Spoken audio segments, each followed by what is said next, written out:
राजस्थान के कोटा की भूतिया रात। ये कहानी राजस्थान के कोटा शहर की एक भूतिया हवेली के बारे में है। यह हवेली राजा महाराजा के समय में बनाई हुई थी, लेकिन पिछले 18 सालों से इस हवेली में आज तक कोई भी रहने के लिए नहीं आया है। इच्छा होने पर भी इस हवेली में कोई भी नहीं रह पा रहा था, क्योंकि लोगों का कहना थी कि इस हवेली में भूत प्रेत का साया है।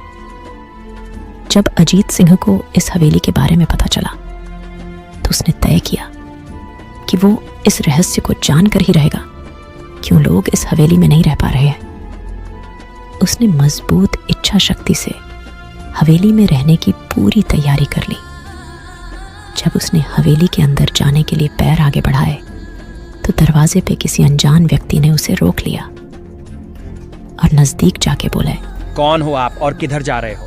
अजित सिंह ने जवाब देने के बजाय उसने सामने सवाल किया, जी आप कौन? ओह अच्छा, मैंने सुना है कि यह एक भूतिया हवेली है और यहाँ कोई नहीं आ पाता है, इसलिए मैं इस हवेली में एक दिन रुकने का फैसला किया है। जी हाँ, आपने सही सुना है और आप भी अंदर मत जाइए। मेरी माने तो आप भी वापस लौट जाइए, यहाँ बहुत खतरा है। यह सुनकर अजीत सिंह खुश हो गया, जैसे उन्हें कोई लॉटरी लग गई हो।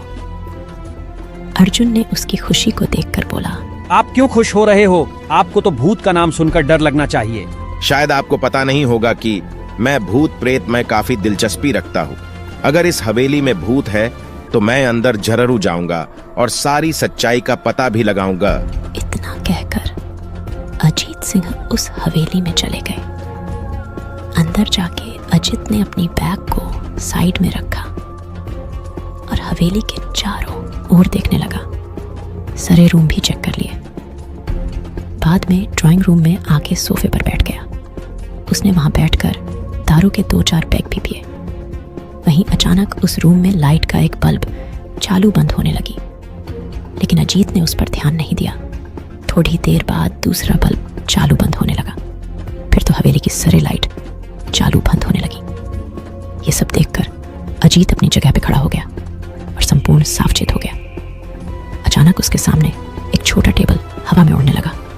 करीबन 6 फुट हवा में ऊपर जाके गोल गोल घूमने लगा और बाद में अजीत की ओर तेजी से आने लगा। अजीत ने तुरंत ही अपनी जगह बदल दी और दूसरी ओर चला गया और वो टेबल वहीं जाके गिरा जहां अजीत खड़ा था। अजीत कुछ समझ पाता उतने में सोफे की शीट उसकी ओर आने लगी। वो जल्द खड़ा हो गया और छलांग लगा के दूसरी ओर कूद गया, जिसके कारण सोफा दीवार को टकराया और अजीत बच गया। अचानक सब कुछ शांत हो गया। अजीत ने चारों ओर सतर्कता से देखा और बड़ी आवाज में बोला, तुम जो भी हो सामने आकर के बात करो। ही एक बड़ी परछाई उसके सामने आई। अजीत ने उस परछाई को देखकर बोला, कौन हो तुम और क्यों मुझे मारना चाहते हो? तुम्हारी भूल के कारण।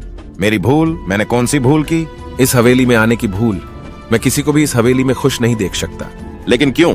आज से 18 साल पहले इस हवेली के मालिक ने मुझे यहीं पे ही मार डाला था। मेरी कोई गलती भी नहीं थी। इस कारण की वजह से मेरी आत्मा इस हवेली में भटकती रहती है। मैं किसी को भी इस हवेली में नहीं रहने दूंगा, क्योंकि इस हवेली में मेरा खून हुआ था। इस हवेली में जो भी रहने के लिए आएगा उसकी मौत होगी।